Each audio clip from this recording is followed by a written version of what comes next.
क्यों एकलव्य के साथ हुआ था इतना बड़ा अन्याय? यह प्रश्न हर उस व्यक्ति के मन में उठता है जो महाभारत की कथा से परिचित है। तो आज हम एकलव्य की कथा को उस समय के धर्म और नियम के कॉन्टेक्स्ट में समझने का प्रयास करेंगे। पहले ये समझते हैं कि एकलव्य थे कौन। वे कोई साधारण या अंडर प्रिविलेज्ड व्यक्ति नहीं, बल्कि स्वयं एक राजकुमार थे, निषादों के राजा हिरण्यधनु के पुत्र। और उनका स्टेटस कितना ऊंचा था ये सभा पर्व में प्रूव हो जाता है। युधिष्ठिर के राजसूय यज्ञ में सभी बड़े बड़े राजाओं को इनवाइट किया गया था और इस सुपर एलीट गेस्ट लिस्ट में एकलव्य भी थे। न सिर्फ ये, पर जब शिशुपाल श्री कृष्ण की निंदा कर रहे थे तब उन्होंने एकलव्य को एक महान दर्जा दिया था कि अगर अर्घ देना ही था तो कृष्ण को क्यों, एकलव्य को क्यों नहीं। शिशुपाल की स्पीच और एकलव्य की वहाँ प्रेजेंस ये प्रूव करते हैं कि एकलव्य एक सम्मानित योद्धा और राजा के रूप में जाने जाते थे। तो पहला प्रश्न उठता है कि द्रोणाचार्य ने क्यों एकलव्य को शिष्य के रूप में अस्वीकार किया।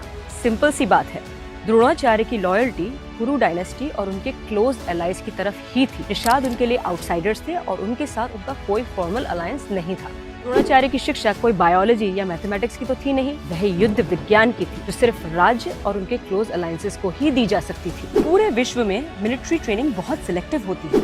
आज भी यूएस मिलिट्री और नेवल अकेडमीज में वही स्टूडेंट्स एक्सेप्ट होते हैं जिनके पास यूएस कांग्रेस के किसी मेंबर का रिकमेंडेशन हो। अगर एप्लीकेंट किसी अलाइड कंट्री का हो तो भी डिपार्टमेंट ऑफ डिफेंस का एक स्ट्रिक्ट वेटिंग प्रोसेस होता है। तो एकलव्य को ना एक्सेप्ट करना एक डिप्लोमेटिक मूव था। अब आते हैं उस इंसिडेंट पे जब द्रोणाचार्य ने एकलव्य का अंगूठा गुरु दक्षिणा में मांग लिया। ये डेफिनेटली बहुत ही कठोर और प्रचंड मांग थी जिसे पढ़कर हमेशा पीड़ा पहुंचती है, पर इसका जाति से कोई लेना देना नहीं था। द्रोणाचार्य ने ये स्टेप सिर्फ अपने वचन को पूरा करने के लिए लिया था कि उनका कोई शिष्य अर्जुन के बराबर नहीं बनेगा। भारत के इतिहास में धर्म का मतलब ही था वचन निभाना और द्रोणाचार्य अपना वचन ही निभा रहे थे। असल में एकलव्य तो इतने टैलेंटेड थे कि अंगूठा कटने के बाद भी वे एक श्रेष्ठ योद्धा बने रहे।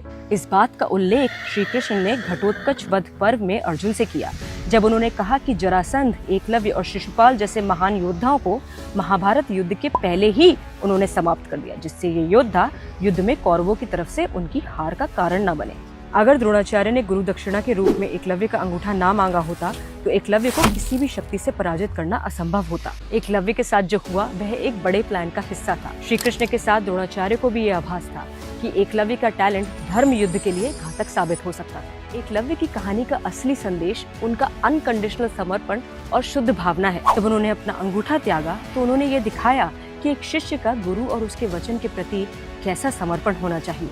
ये महान कार्य करके एकलव्य इतिहास के पन्नों में अमर हो गए।